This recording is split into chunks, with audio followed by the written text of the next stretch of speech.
Yo, magandang araw, magandang gabi sa ating lahat. Ako nga pala si Roy, isang crew dito sa cruise ship. Gumagawa ko ng video para makapagbigay ng idea, impormasyon at makatulong na rin sa mga gusto mag-apply dito sa cruise ship. So, bali mga kasama natin ngayon ay si isang waiter.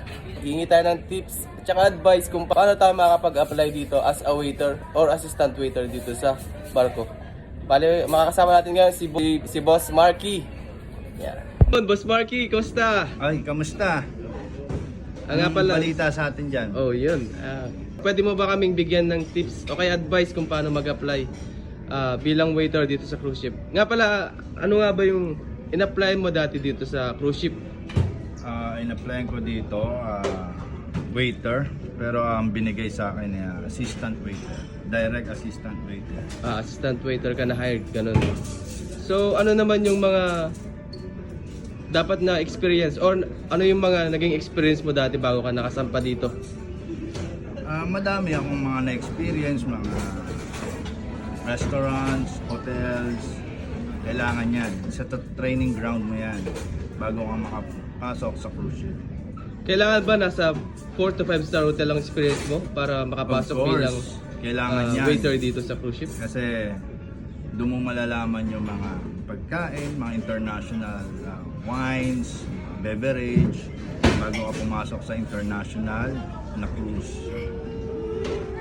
So, pero bakit may nakikita ako dito na galing na back of the house tapos napo-promote? Pwede pala yun, no? Depende yan eh. Depende. Simplihan lang nating konsepto.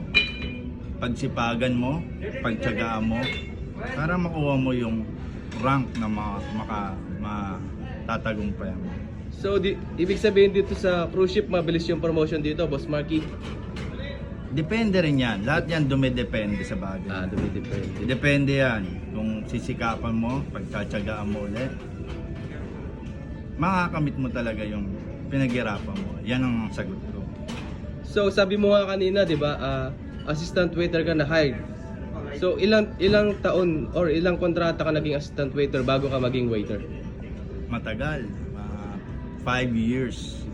5 years ang assistant bago ako na-promote as a waiter. So, maraming struggles, maraming hirap. Siyempre, kailangan yun paghirapan. Mga bagay-bagay. So, ito na lang, huli na lang, Boss Marky. Ano naman yung mga ma-advise mo sa mga gusto mag-apply as a seafarer or as a waiter dito sa cruise ship? Ano yung mga aspiring seafarer natin? Ano yung ma-advise mo sa kanila? Ma-advise ko sa kanila tiyaga lang. Tiyaga, sakripisyo, siyempre pananalig sa taas. Yan lang mga advice ko. So pag nakapasok na sila dito, galingan na lang nila para makuha nila yung gusto nilang makuha na posisyon. Yun lang ang sagot ko. Maraming salamat, Boss Marky. Napakagaling ng advice mo. Shoutout mo muna si Soy Army Vlog. Shoutout ko nga pala yung mga tropa dyan sa mga kabilang barko, mga Soy Army Vlog. Yan, si Mark Jim. Mark Jim, at follow nyo ako sa Marky Wancho Vlog. Siya nga pala mga kamarino, Marky Wancho Vlog. Pakipollow na lang. Yeah. Maraming salamat, Boss Marky. Isa kang alamat dito Peace sa out. barko.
Parang, ito yung magkukulit. Bago repeat ko.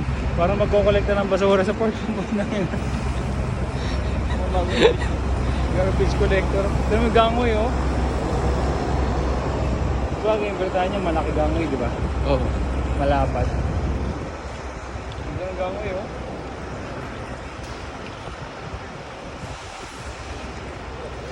Sarap mo gano. Ang dami yatang lifeboat par. Yan yung mga delikado pag maraming lifeboat. Malamang nalulubog. Kaya pinaganda.